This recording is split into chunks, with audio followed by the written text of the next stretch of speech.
اللهم صل على محمد طب القلوب ودوائها وعافية الأجساد وشفائها ونور الأبصار وجلائها وعلى آله وصحبه وبارك وسلم. بسم الله أوله وآخره. We have some unfinished business from session 2. It was not possible for me to put all the components together in an hour and a half. So without your permission, I decided to take out a certain part of it and relocate it into session 3. And I hope that you would approve of my decision. We ended with that verse from Surah Al-A'raf, بعد أعوذ بالله من الشيطان الرجيم وإذ تأذن ربك ليبعثن عليهم إلى يوم القيامة من يسومهم سوء العذاب. And your Lord God has declared that He will now raise, ba'atha, send against them, Banu Israel in particular, those who will inflict upon them until the last day the worst possible punishment. Su' al-azab.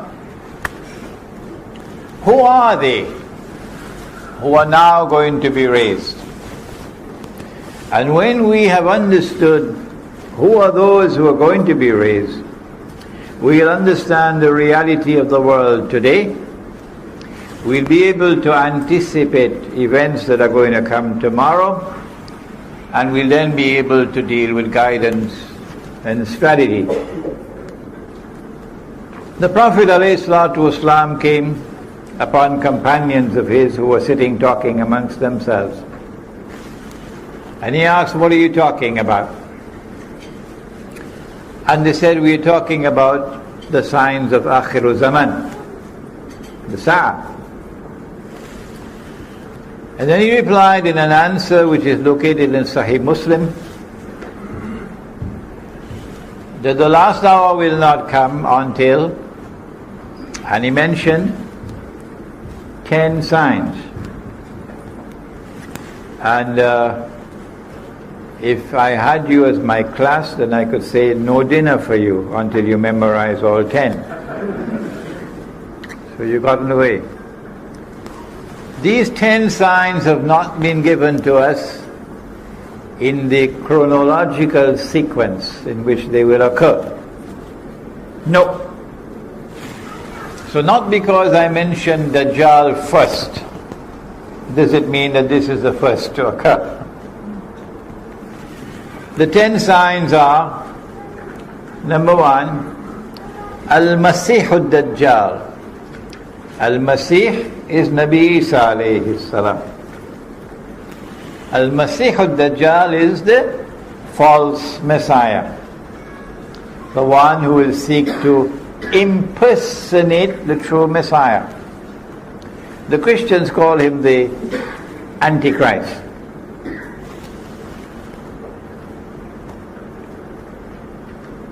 Number 2, Gog and Magog, or Ya'jouj and Ma'gouj.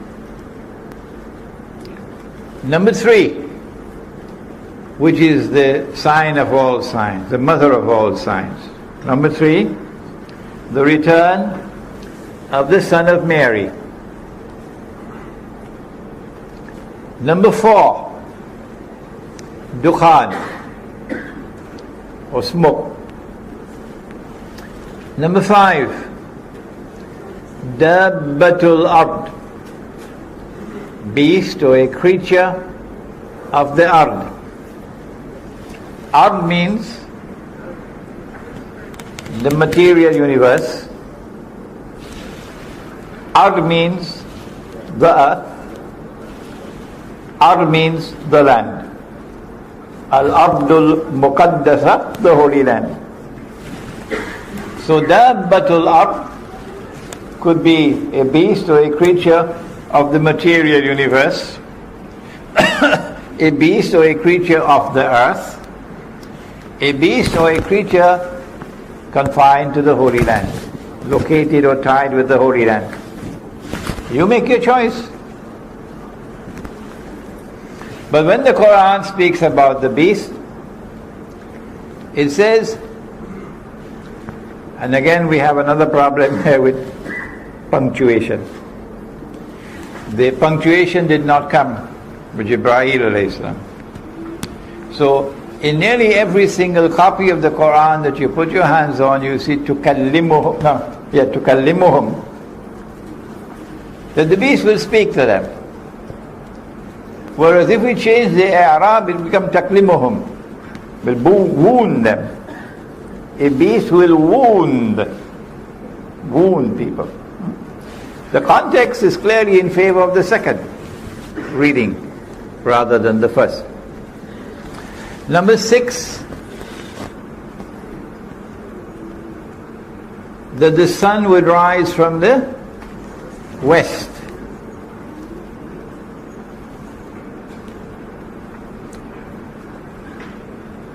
In the Quran, Ibrahim alayhi salam is having a confrontation with a ruler.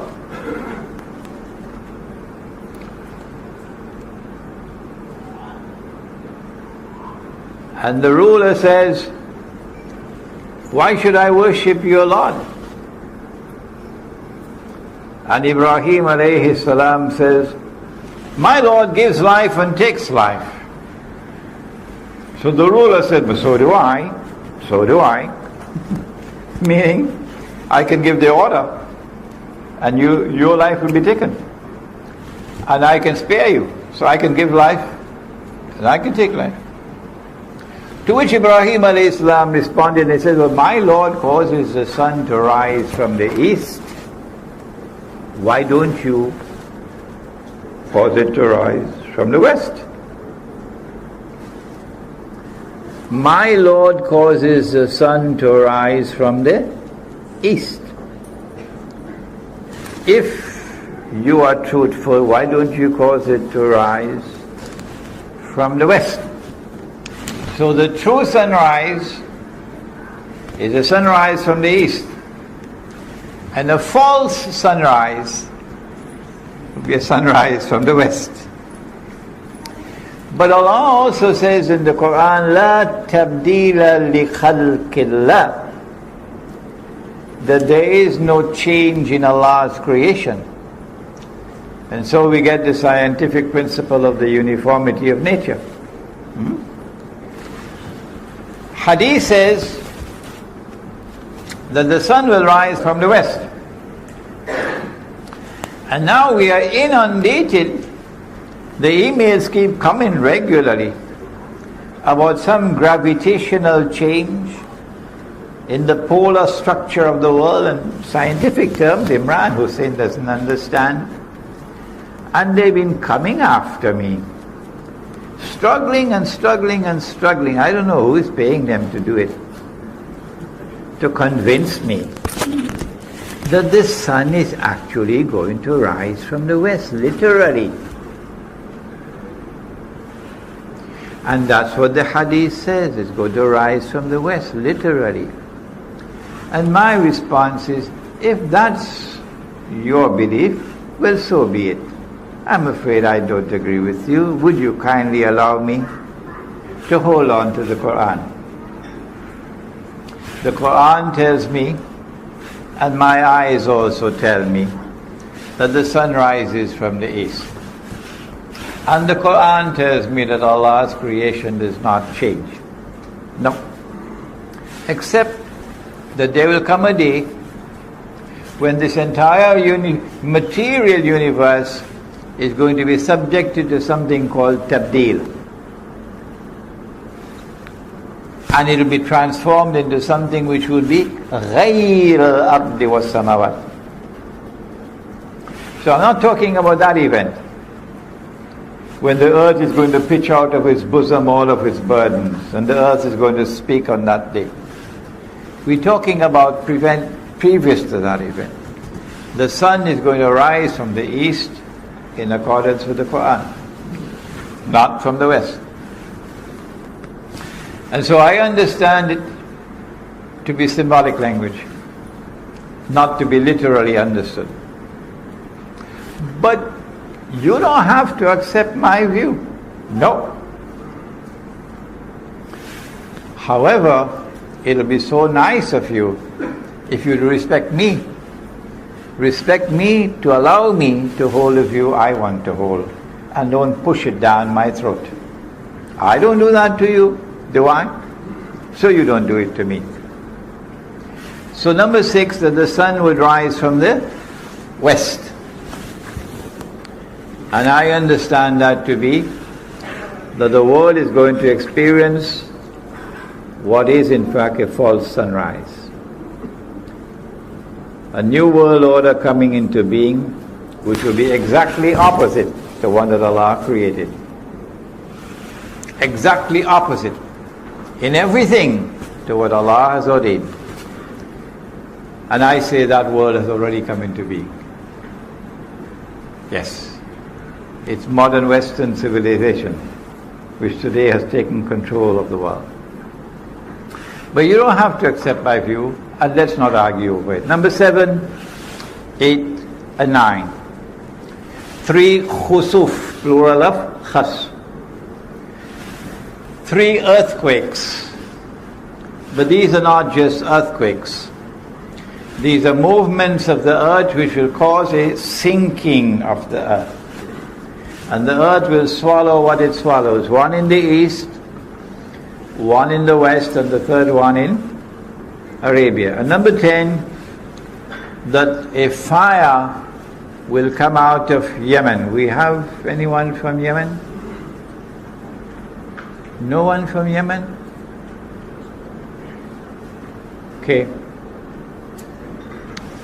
A fire will come out of Yemen and will drive people to their place of assembly, of hashar, for judgment.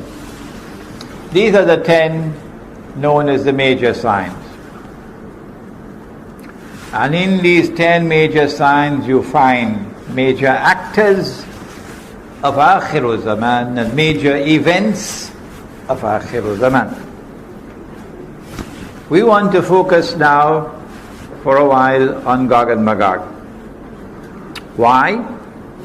وَحَرَامٌ عَلَى قَرْيَةٍ أَهْلَكْنَاهَا أَنَّهُمْ لَا يَرْجِعُونَ حَتَّى إِذَا فُتِحَتْ يَأْجُوجُ وَمَأْجُوجُ وَهُمْ مِنْ كُلِّ حَدَبٍ يَنْسِلُونَ Surah Come on somebody, help me. Anbiya, Suratul Anbiya, Surah number 21. Allah speaks of a town which He has destroyed. The people of the town have been exiled, sent out, and He's placed a ban on them. They could never return to reclaim that town as their own.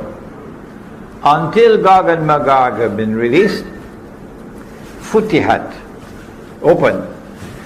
And they spread out in all directions, or they come down from every height.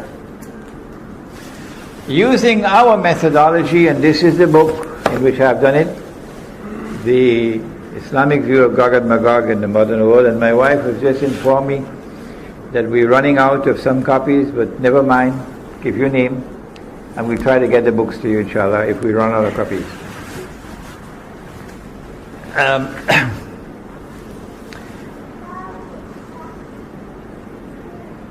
When Gog and Magog are released, and they descend from every height, or they spread out in all directions, then you'll find these people returning to this town to reclaim it as their own. And using our methodology, we came to the conclusion that the town is Jerusalem. And therefore, when you see Banu Israel being brought back to the Holy Land to reclaim it as their own, which they have done today, then there must be an explanation for that. And this is our explanation. The Quran says about itself in Surah An-Nahl, Surah number 16, it says, بَعْدَ أَعُوذُ بِاللَّهِ مِنَ الشَّيْطَانِ الرَّجِيمِ وَنَزَّلْنَا عَلَيْكَ الْكِتَابَ تِبْيَانًا لِكُلِّ شَيْءٍ وَهُدًى وَرَحْمَةً وَبُشْرَى لِلْمُسْلِمِينَ. And we have sent down this book, the Quran,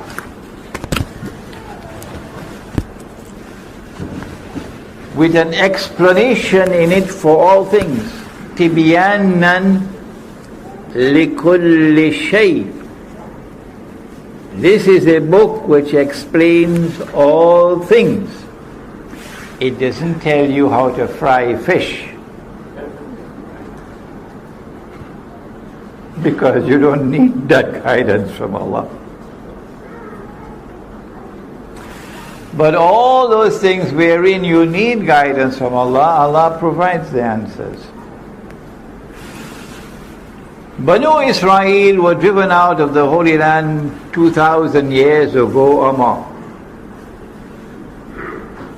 And for 2,000 years they lived in exile. Today, after 2,000 years, they have returned to the Holy Land and reclaimed it as their own. And today I ask, as I have asked again and again the scholars of Islam, I even mention, I don't normally call people by their names, but I even mentioned the name of Dr. Yusuf Qaradawi in a public lecture to send a message. Please, is this happening by accident? Is it by accident that they have returned to the Holy Land after 2,000 years to reclaim the Holy Land as their own? Is it by accident that they have restored a state of Israel in the Holy Land? Are these things happening by accident? Or is there an explanation? And if there is an explanation, tell us what it is. But they won't answer me. They won't answer me. The scholars of Islam will not answer me. No. I say there is an explanation. And the explanation is in the Quran. The town is Jerusalem. And so when you see Banu Israel being brought back to the Holy Land, it is these two ayat of Surah Al-Anbiya which explain that it is Gog and Magog who have brought them back. And so Gog and Magog control power in the world. This is my explanation that I have found in the Quran. What is yours? No matter what I do, no matter how softly I speak, no matter how loudly I shout, they will not answer me. This is the world of Islamic scholarship today. It's a pity they will not answer me. But time is running out for them. Events are unfolding. And so now we turn to the study of Gog and Magog.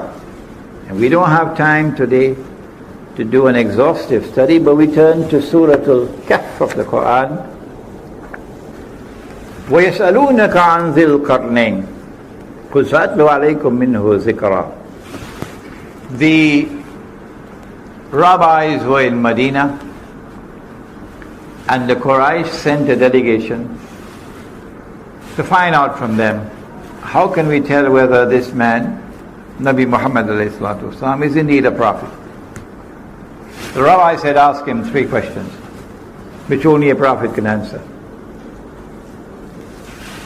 And Allah subhanahu wa ta'ala is sending the answers to the 3 questions.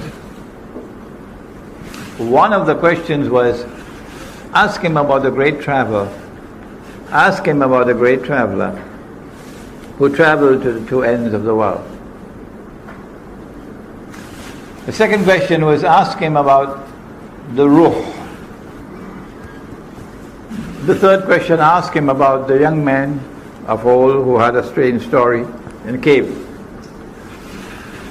In answering the questions, Allah subhanahu wa ta'ala repeats the question and then gives the answer.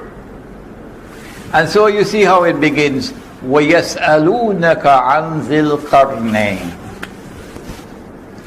Question 2, وَيَسْأَلُونَكَ عَنِ الرُّوحِ.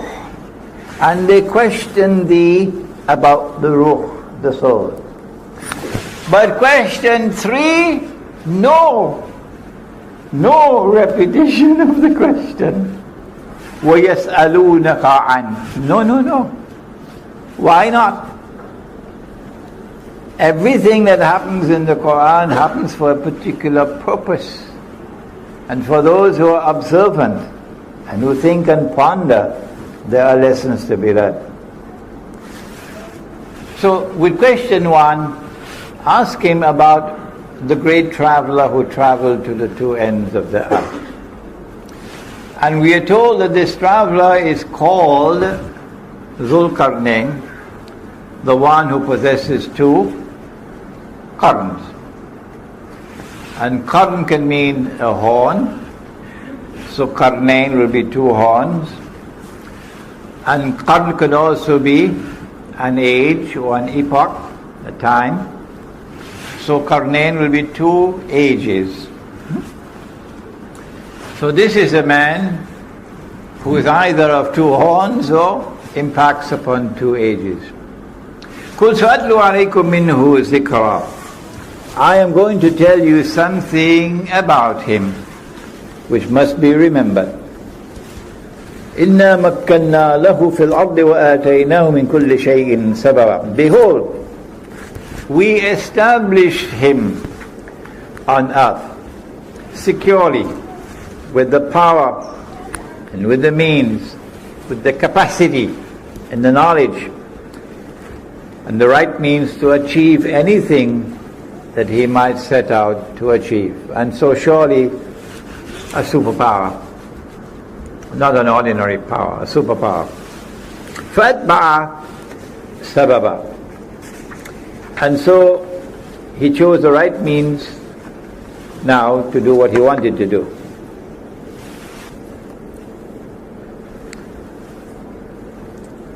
حتى إذا بلغ مغرب الشمس. He sets out on a journey to the west. And he reaches a place where the sun is setting. And there he found it setting in a body of water that was hamiyah, dark, murky, so visibility in that water will be very shallow.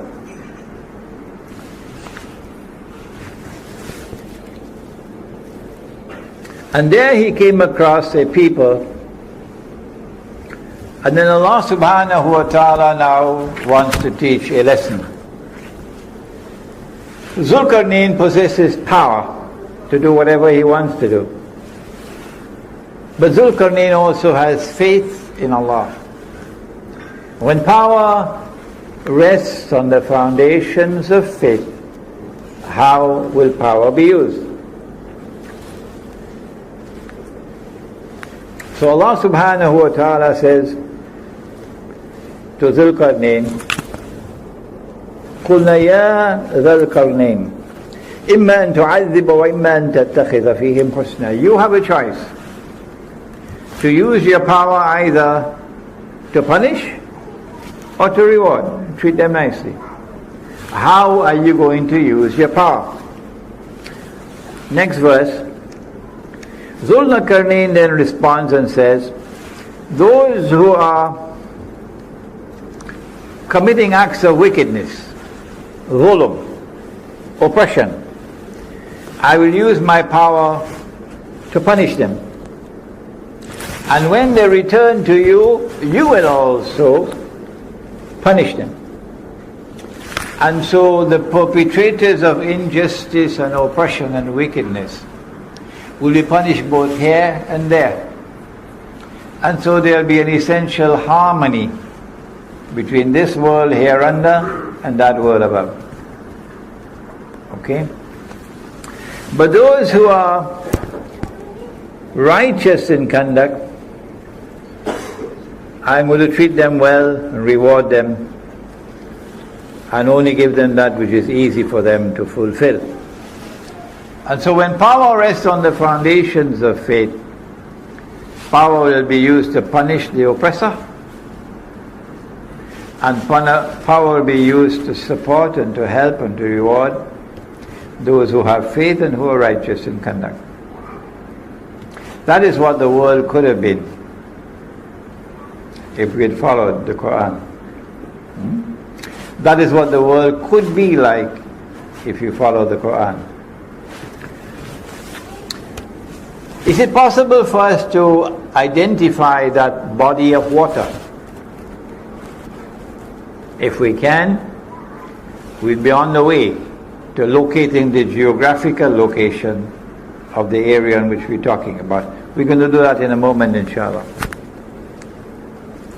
Then Zulkarnain set off on the second journey now, and he's going to the rising of the sun. And when he had traveled to the distance that he could travel, the Quran does not tell us how far it was, he came upon a people, لَمْ نَجْعَلْ مِن دُونِهَا سِتْرًا, a people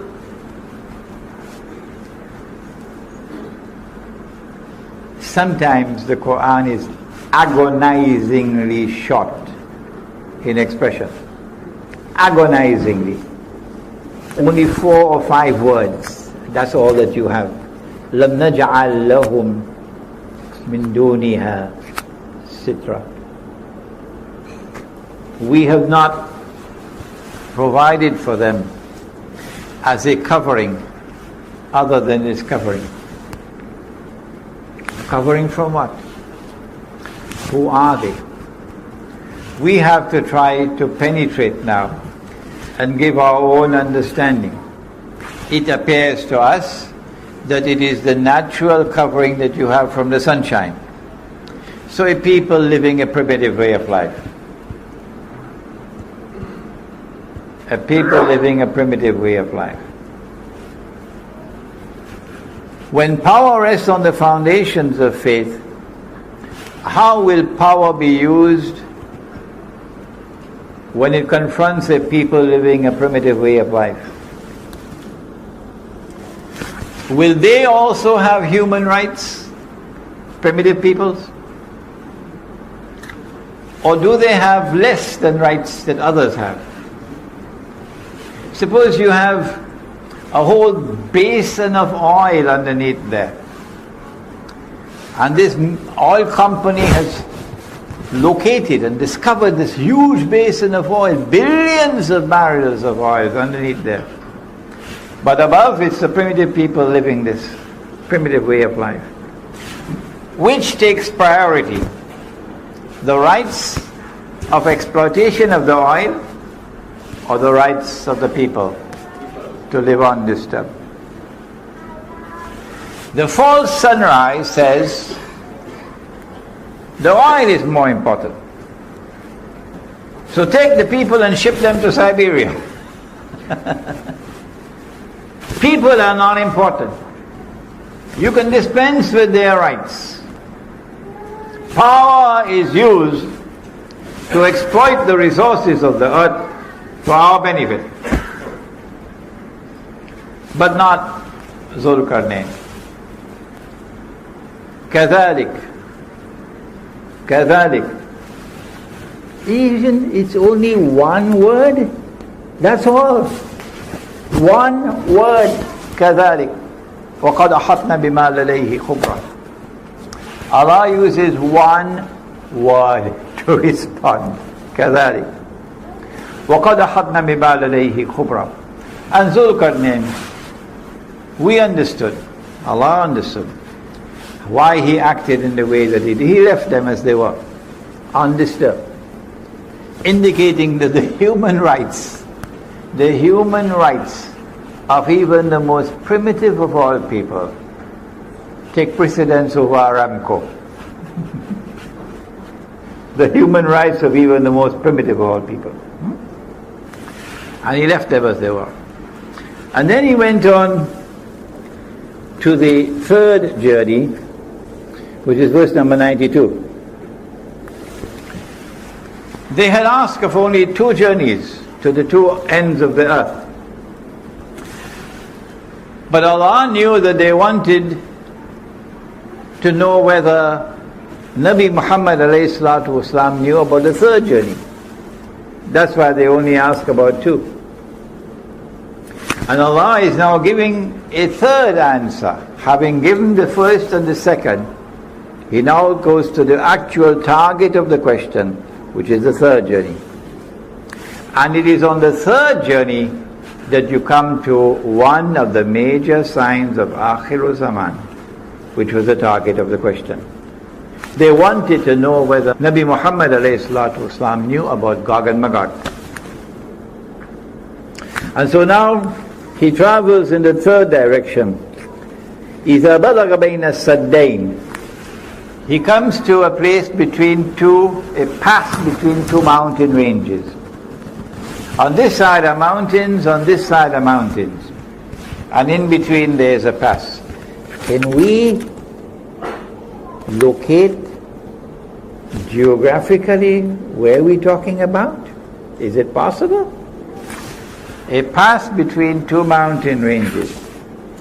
And there he came across a people, لا يكادون يفقهون قولا. He came across a people whose language he could not understand.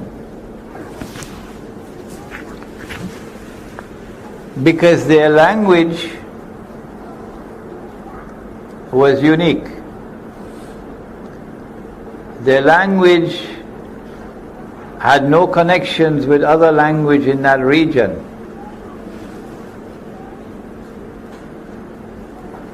It was a language which was not connected with all the other languages in that region.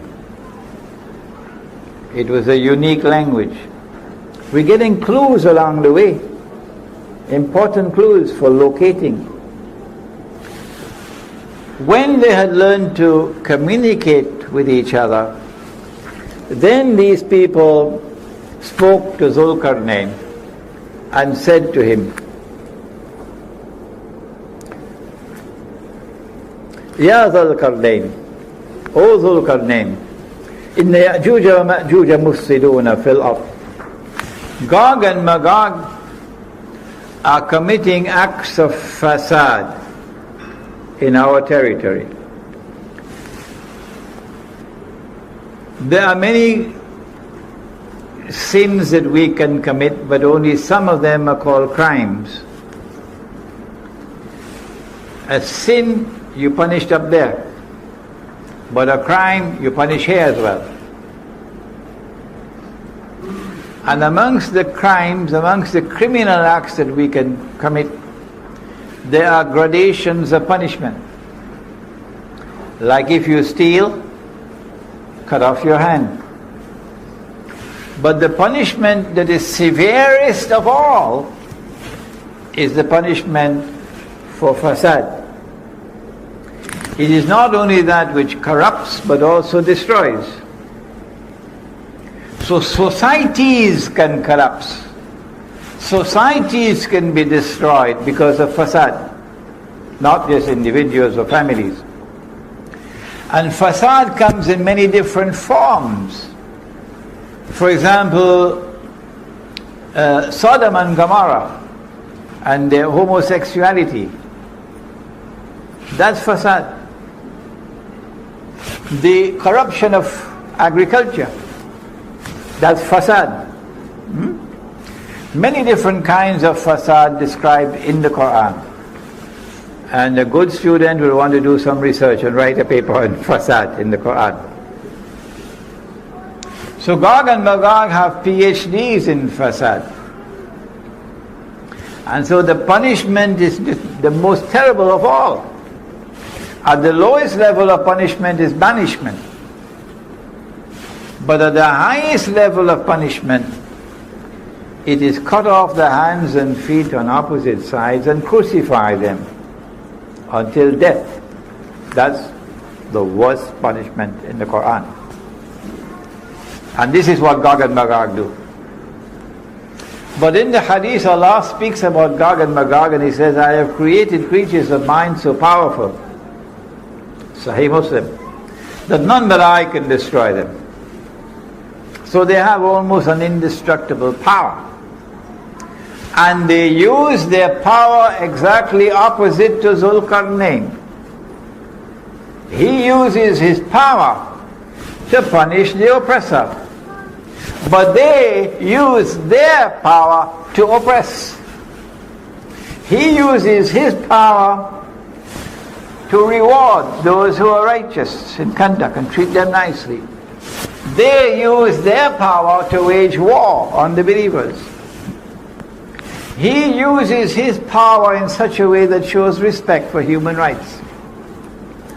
Even the human rights of the Aborigines of Australia, the human rights of the American Indian tribes who loved the earth and respected the sky and the rivers and the sea and the trees and the birds far more than the American people would ever do.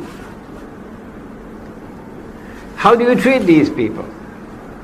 He respected their human rights and left them as they were, but not Gog and Magog. Today the American Indians and the Canadian Indians are in prison, and they're drinking alcohol, and they're wearing blue jeans and eating McDonald's hamburgers. That's where they are today, from what they were before. O Zulqarnain, can you help us? You have the power. Can you build a barrier to protect us from these people? He should have said, I don't need to build any barrier. I'll move in there and I'll beat them up, and they won't touch you anymore. Huh? Like if a Muslim woman is walking on the street of Brooklyn, nobody dares to molest her. Oh no, not a Muslim woman. Not in Brooklyn, not in Harlem, not in the Bronx. Because you make the mistake of molesting a Muslim woman, all the men will be on you like tigers. And they'll teach you a lesson you'll never forget. So I don't need to build any barrier, I'll go and teach them a lesson they'll never forget. But no, he didn't say that. They said, we're prepared to pay you. He said, I don't need your money. What Allah has given to me is more valuable. He recognized that even though he had this power, his power was not enough to be able to go and teach them a lesson. So he agreed to build a barrier, recognizing that their power was so great that even he could not defeat them. What I need from you is your labor. Help me with your manpower. And I'm going to build a barrier between you. Now number 96, verse number 96. Bring me blocks of iron. And so that has to be a geographical location where there's iron ore. It has to be a geographical location where there are mountain ranges and a pass between the mountain ranges. It has to be a geographical location where on the left you have a body of water which is so dark and murky that visibility is very shallow, okay? And it has to be an area where there are large deposits of iron ore. Bring me blocks of iron. And after he had covered the pass with blocks of iron, he said, build a furnace, blow with your bellows, and now bring me molten copper. So he poured the molten copper, and the engineers, we have an engineer here, tells me that this is to prevent rust. And after he had built the barrier and covered it, the Quran speaks, it changes from the word saddain to use another word, sadafain. In verse number 95, آتوني زبر الحديد حتى إذا ساوى بين الصدفين. Previously the word used was saddain, but now the word used is sadafain. Saddain is two barriers, two mountain ranges, but sadafain is something else. It is like the two sides of a shell. We're going to have some pictures of this now. The two sides of a shell. You've been to the seashore. When you open a shell like this, it will join at the bottom, but open at the top. That's the shape of the pass between the mountains. Join at the bottom, open at the top. So when he had blocked off this space, this sadafain, now the molten copper is put on it, and then he says, هذا رحمة من ربي. Gog and Magog could neither scale the barrier nor could they penetrate it, so they are now trapped behind the barrier. And so Zulkarnain now says, هذا رحمة من ربي. This barrier is constructed in consequence of Allah's kindness and grace. فَإِذَا جَاءَ وَعْدُ رَبِّي. But when that time comes of which my Lord has warned, إِذَا فُتِحَتْ, they will not return to reclaim the town as their own until إِذَا فُتِحَتْ, until Gog and Magog are released. When that time comes for Gog and Magog to be released, so that Banu Israel are to be brought back to the Holy Land, جِئْنَا بِكُمْ لَفِيفًا, brought back as a motley crowd. At that time, جَعَلَهُ دَكَّا, Allah is going to bring down this barrier and it become dust. Would Alexander, the Greek general who worshipped Zeus and Mars and Venus, Venus was a goddess, instead of Allah, would he speak like this? And yet you have so many people saying Zulkarnain was Alexander, or Zulkarnain was some Zoroastrian who was an emperor of Persia. Zulkarnain has to be someone who worships Allah, the one God. When that time comes of which my Lord has warned, He's going to cause this barrier to collapse, to become ruins. And then at that time, وَتَرَكْنَا بَعْدَهُمْ يَوْمَئِذٍ يَمُوجُ فِي بَعْضٍ. Allah will then cause Gog and Magog, it seems, to surge against each other like waves crashing against each other. Or Allah will cause mankind to enter into an age of universal anarchy, with people surging against each other, clashing with each other all over the earth. وَتَرَكْنَا بَعْدَهُمْ يَوْمَئِذٍ يَمُوجُ فِي بَعْضٍ. And when you see these things happening on the face of the earth, you know the trumpet is coming. وَنُفِخَ فِي الصُّورِ فَجَمَعْنَاهُمْ جَمْعًا. وَعَرَضْنَا جَهَنَّمَ يَوْمَئِذٍ لِلْكَافِرِينَ عَرْضًا. And on that day we shall place hell for all to see. In other words, this world is going to become a living hell before the eyes of those who deny the truth. الَّذِينَ كَانَتْ أَعْيُنُهُمْ فِي غِطَاءٍ عَنْ ذِكْرِي وَكَانُوا لَا يَسْتَطِيعُونَ السَّمْعَ. They are those whose eyes have been veiled against any remembrance of Allah.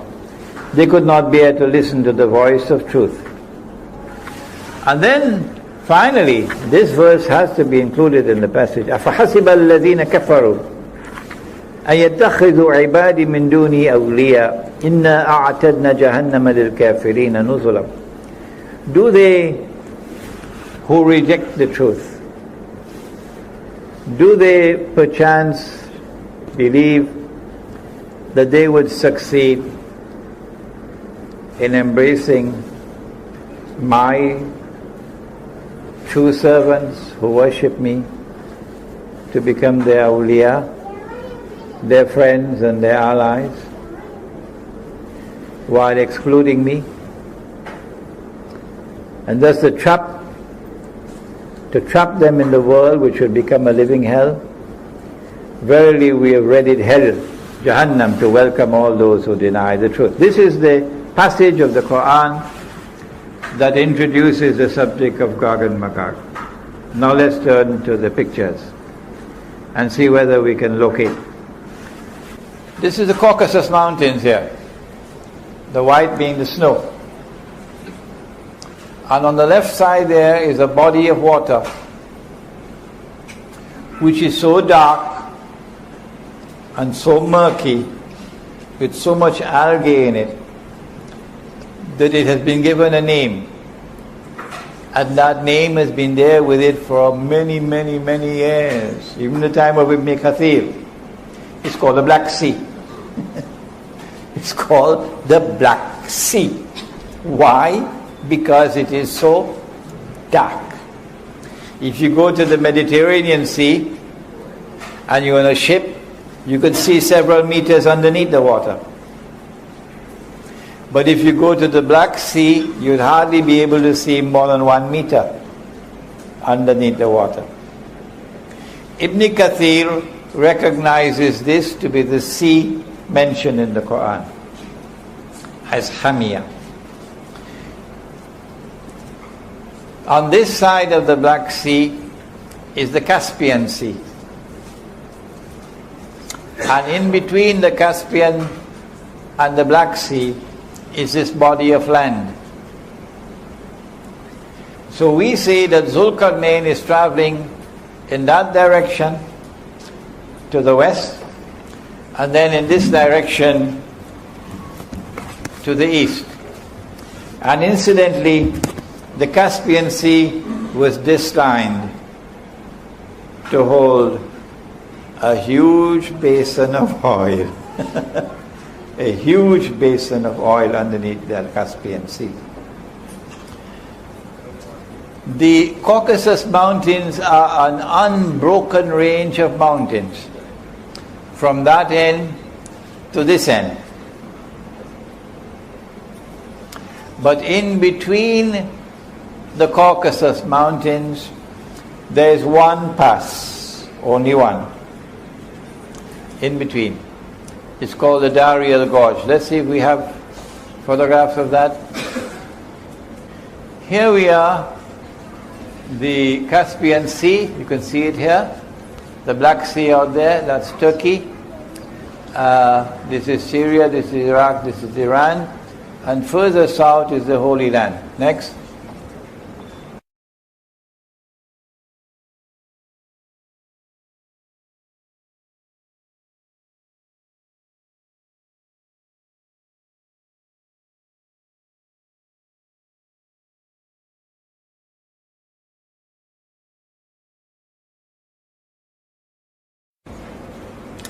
Here's a better photograph of the Caucasus Mountains, Black Sea, Caspian Sea next.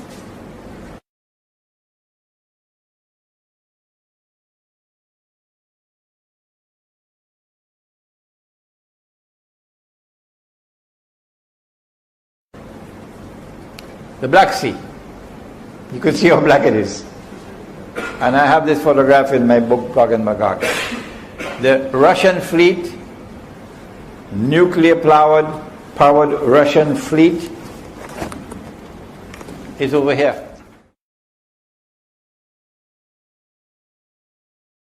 Over here. So, when Gog and Magog are released, says the Hadith, the first of them will pass by the Sea of Galilee. That's where the Sea of Galilee is, north of Jerusalem.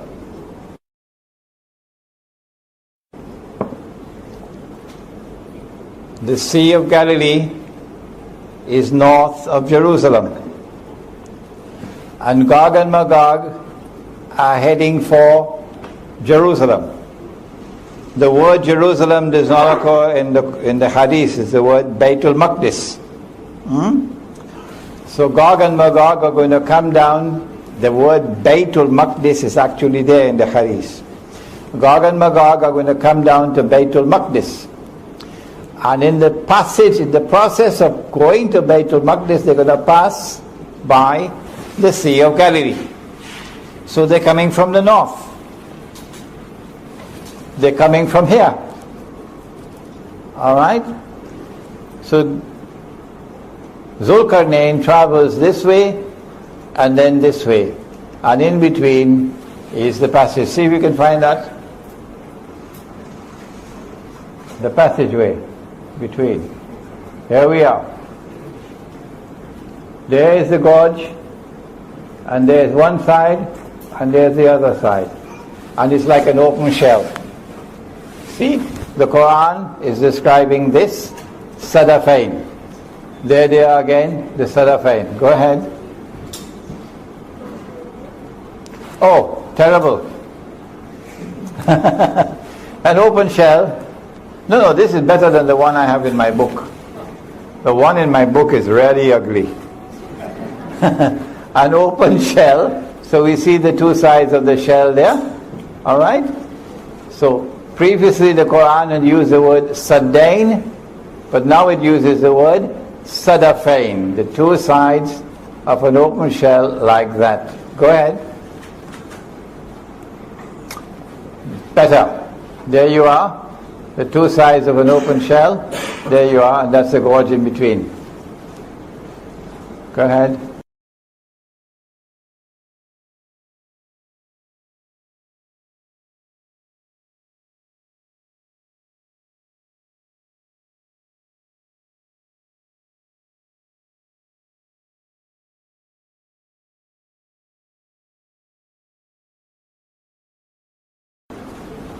Okay, Black Sea, Caspian Sea. Yeah, go ahead. See, we have some more. One of the major events of Akhirul Zaman is the conquest of Constantinople. And there's Constantinople. Mustafa Kamal insists that the name is Istanbul, and if you use the name Constantinople, you can be arrested. And the Turkish post office will not accept any mail with the name Constantinople, because he wants us to believe, and the Ottoman Islamic Empire wants us to believe, that the conquest of Constantinople prophesied by Nabi Muhammad already occurred in 1453. Wrong. The conquest of Constantinople is still to occur. And the reason why the conquest of Constantinople takes place after the Malhama, and maybe in the fourth session we can deal with Malhama. The conquest of Constantinople is important. Why? Because Eastern Christianity did not form an alliance with the Jews. Western Christianity did. Eastern Christianity is Rome of the Quran. And Nabi Muhammad ﷺ said that we Muslims are going to form an alliance with Rome. That alliance is important because the major force that faces Israel, the major threat to Israel, comes from Russia. The Russian nuclear-powered navy is here. Russia's navy cannot use this area over here in the winter time because it's all snow and ice. So for the Russian navy to get into the Mediterranean, this is the path. And NATO controls Istanbul, Constantinople, on behalf of the Anglo-American Zionist Alliance. And before NATO, it was the Ottoman Empire that controlled this on behalf of Britain and France. And it was the Ottoman Empire which was waging holy war on Eastern Christianity, on behalf of Western Christianity. And so the conquest of Constantinople has to take place so that the Russian fleet can get out of the Black Sea and come here.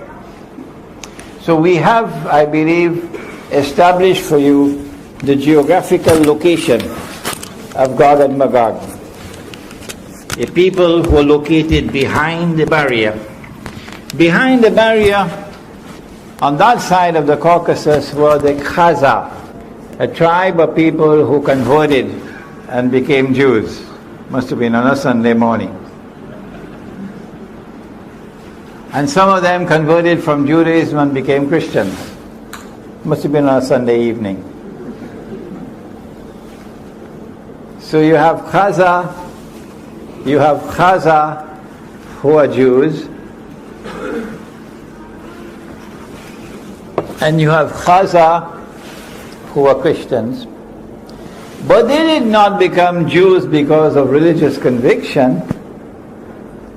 They became Jews as a matter of political convenience. So they don't particularly care for Torah and for the laws of diet and so on. So these are people who are Jews as a nation, but not as a religion. Huh? A nation, not a religion. These are the people who today control power in the world. Now I have to make a confession. In this book, I came to the conclusion that Gog and Magog are the two rival powers in the world today. The Russian-led alliance I identified as Magog, and the Anglo-American alliance I recognize as Gog. I think that is now inadequate. Rather, a more accurate analysis would be that Gog and Magog are located within both the superpowers. And Gog and Magog are taking both the superpowers to their destruction. Because when the two superpowers have already been used to serve Israel and to serve the Zionists, they don't need them anymore. And so when the two superpowers are taken on a ride until they clash with each other, with the nuclear war, there will be mutual destruction. They will be destroyed, but not Gog and Magog. That's where I made my mistake. Gog and Magog will not be destroyed by the Malhama. Gog and Magog will still survive the Malhama. And Gog and Magog are now going to use their power to ensure that Israel rules the world. And it is only when Nabi Isa alayhi salam returns, which is long after the Malhama, only then will Gog and Magog be destroyed. So when you read this book, I'm going to have to put in an extra paragraph or so now to give this additional explanation. Now, The Prophet ﷺ also spoke about Dajjal, that Allah had created a being and programmed that being to impersonate the true Messiah. They rejected him, the true Messiah, and they're waiting for the true Messiah to come. And so Allah is going to send into the world someone who will impersonate the true Messiah. And he is Dajjal. He will appear as a human being. He will appear as a Jew, as a young man who will be powerfully built. And I used to say he would have curly hair. Until an Egyptian came, he explained to me, he says, no, Sheikh, the Orthodox Jews have to wear curls at their side here. And that is what the Prophet is speaking about. And you see them in Brooklyn with the curls at the side, okay? So he would be a human being. He would appear rather as a human being. As a young man, powerfully built, a Jew with curls. And he's going to stand up in Jerusalem. I don't say he's going to appear in Jerusalem. He could appear somewhere else, but he will stand up in Jerusalem and declare, I am the Messiah. And all those who had eyes and couldn't see would recognize him as the Messiah. He would have deceived them. His name is Dajjal because he deceives. He has a PhD in deception.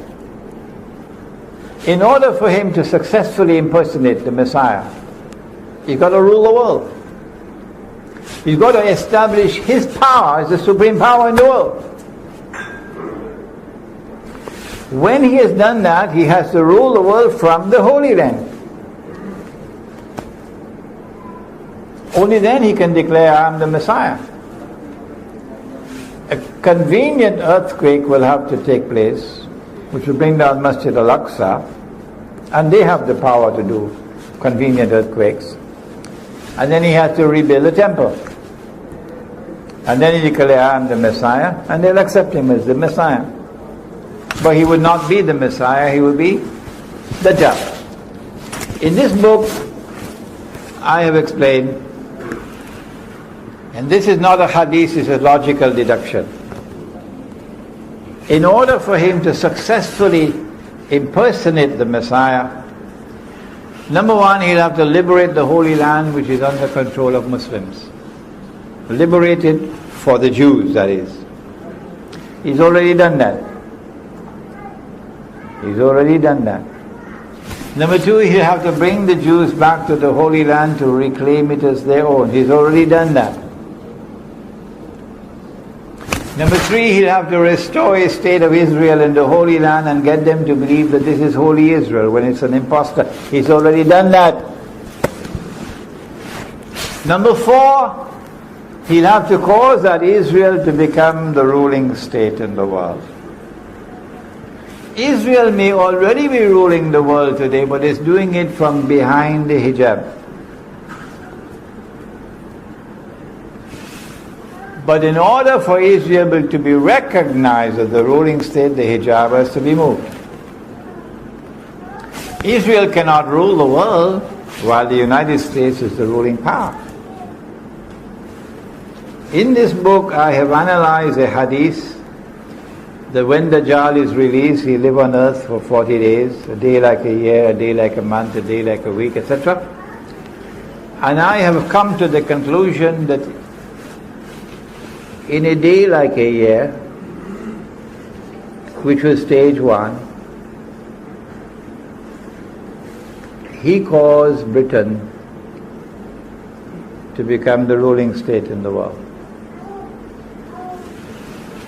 In a day which is like a year, in stage one, Dajjal caused the island of Britain to become the ruling state in the world. And so the world experienced Pax Britannica. I'm choosing my words very carefully, so you don't say to me that the day like a year began on such and such a day, and then start mathematical calculations for me. No, I don't want you to do that. So the world experienced Pax Britannica. If you have another explanation for the emergence of Pax Britannica, do please let me know. This is my explanation. And then a day like a month succeeded a day like a year, and Pax Britannica had to give way to Pax Americana. And the United States became the next ruling state in the world, with a mysterious relationship with the Holy Land and with Israel. And my explanation is that this is Dajjal in stage number 2. If you have a better explanation, I'd love to hear it. But there's such a profound silence from the world of Islamic scholarship, and such a profound and embarrassing silence from Islamic movements, many of which now form governments in the world. They don't want to hear the subject. It's too inconvenient for them. And such a profound and embarrassing silence from scholars who otherwise are recognized as great scholars. But if the Quran explains all things, what is the explanation for Pax Britannica? What is the explanation for Pax Americana? How is it that Imran Hussein, who is not an economist, who is not a monetary economist, no, who studied economics and studied monetary economics as part of his studies in international relations, that doesn't make you an expert. How is it that Imran Hussein 15 years ago or more was able to declare publicly and put it down in writing that the US dollar must collapse? I didn't say that the US dollar will collapse. I said more than that. I said the US dollar must collapse. The monetary system must collapse. And it must give way to another monetary system. 15 years ago I was talking about a new monetary system of cashless money. You can't see it, you can't touch it. Electronic money. Today we are on the doorstep of the collapse of the US dollar. Where did I get the knowledge from? Was it a jinn whispering in my ear? Was it an angel whispering in the other ear? When will they wake up? This is not whisperings in my ear. This is scholarship. This is the application of a methodology to the sustained study of Akhir Zaman. That's where I got it from. And so as you study the subject of Dajjal, you'll understand political history, and you'll understand economic history, and you'll understand how to respond. I'm only introducing the response now. In the next session, we'll speak more about the response. Dajjal is about to move to a day which is like a week. And in that day which is like a week, Israel has to take over from the United States as the next ruling state in the world. And they ask me, how can little Israel rule the world? And I say to them, you dumb.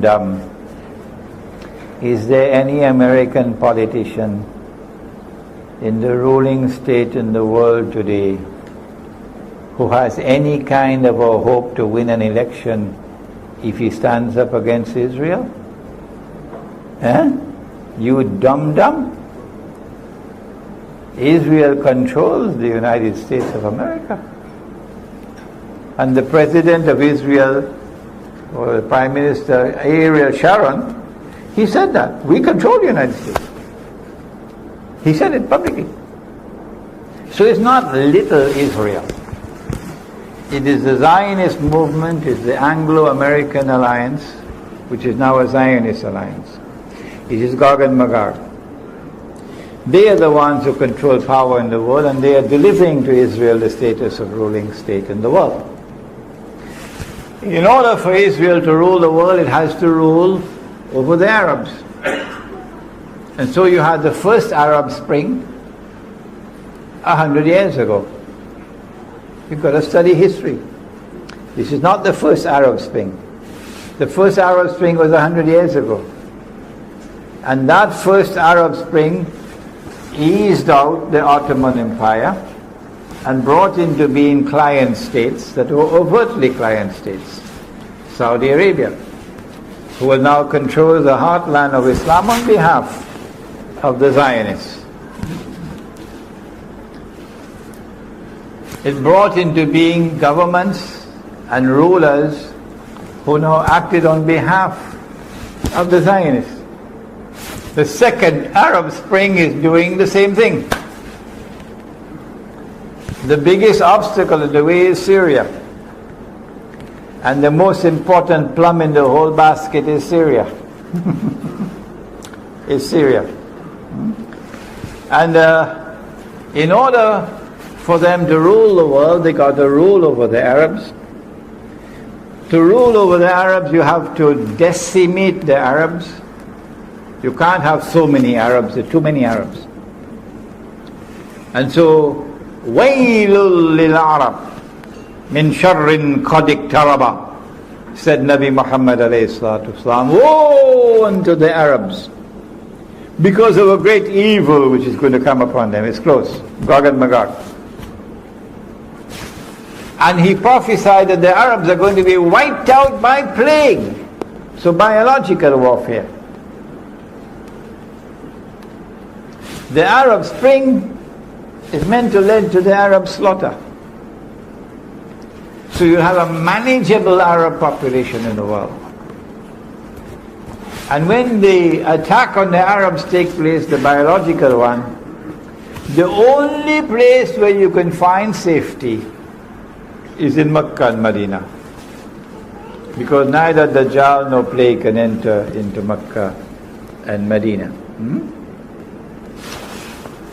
When Israel rules the world, it will be for a day which is like a week, a short period of time.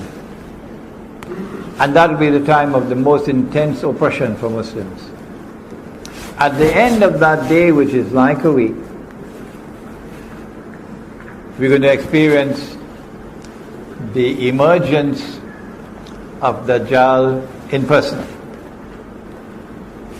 But before Dajjal can appear in person, two things must occur. Before Dajjal can appear in person, two things must occur. Number one, the Malhama, or the Great War, which will make the First World War and the Second World War look like a fight over peanuts. So great will that war be. And after that, what's the next one? What comes after the Malhama? The conquest of Constantinople. And after the conquest of Constantinople, then comes the Khuruj of Dajjal. Dajjal was released in the lifetime of the Prophet ﷺ. وَإِذْ تَأَذَّنَ رَبُّكَ لَيَبْعَثَنَّ عَلَيْهِمْ إِلَى يَوْمِ الْقِيَامَةِ مَنْ يَسُومُهُمْ سُوءَ الْعَذَابِ. Gog and Magog were released at that time. Dajjal was released at that time. But Dajjal is not in our world of space and time. But now after the conquest of Constantinople, Dajjal will have his khuruj. So you're going to see him in person, Mr. Dajjal himself. At that time, Medina will be attacked. Dajjal is going to land outside of Medina, in salty, marshy land outside of Medina. Meaning the Israeli armed forces are going to attack Medina. And at that time, Medina is going to shake 3 times. And every kafir and every munafiq will be thrown out. So they're going to be kuffar in Medina and munafiqun. And they're going to join Dajjal. And the angels are going to bar Dajjal from entering Medina and divert his attack to Damascus. And when Dajjal reaches Damascus, then the three main actors of Akhir Zaman will all be together in the same geographical location. Number one, Dajjal, followed by 70,000 Jews from Isfahan wearing their Persian shawls, as the hadith. Number two, someone whose name I have not mentioned so far, Imam al-Mahdi. But I do have several lectures on the topic, and we have them right here. Imam al-Mahdi. And he will be inside the masjid, and Dajjal will be outside. The time of Salat. The first time the Messiah came,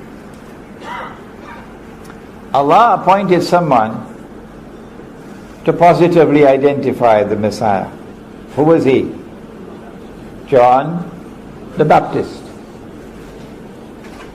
The second time that the Messiah comes, Allah appoints someone to positively identify him. Who is he? Imam al-Mahdi. John the Baptist said, here he is, there's the man you've been waiting for, this is the Messiah. Pointing to his cousin, Nabi Isa alayhi salam. Imam al-Mahdi is about to lead the Salat when Dajjal comes, Nabi Isa alayhi salam comes down. Comes down from the sky with his hands resting on the wings of two angels. And as he comes down in the masjid, the Imam will say, this is the son of Mary. This is Nabi Isa alayhi salam. History repeats itself, positive identification. And then the Imam will invite him to lead the Salah. I say, no, you've been appointed by the Jama'ah, you lead the Salah. And he will pray with us in accordance with the Sharia, which came to Nabi Muhammad alayhi salatu wasalam. It is after the Salat is over that he say, open the gates, because the masjid is barricaded. And Dajjal is outside. And Imam al-Mahdi is inside. And Nabi Isa alayhi salam is inside. The three main actors of Akhir Zaman in one place. Damascus. So the story of Damascus is not going to end with some foreign armed and foreign finance people overtaking the country on behalf of the Zionists. The story of Damascus will end only on that day. As he opens the gate and Dajjal sees him, Dajjal is going to melt like salt melts in water. And he's going to flee. Running. Today they're stamping their feet on the earth as bloody oppressors. But tomorrow they're going to be running. Yes, tomorrow they're going to be running. So good news for Gaza, hold on. Tomorrow they're going to be running. And Nabi Isa alayhi salam will pursue him and overtake him in a place called Lud and kill him. It is my opinion that when he is killed, he's going to pass into non-existence. Because he was programmed to act as he did. So he doesn't have to stand before Allah for judgment and to answer for his conduct and to be rewarded or to be punished.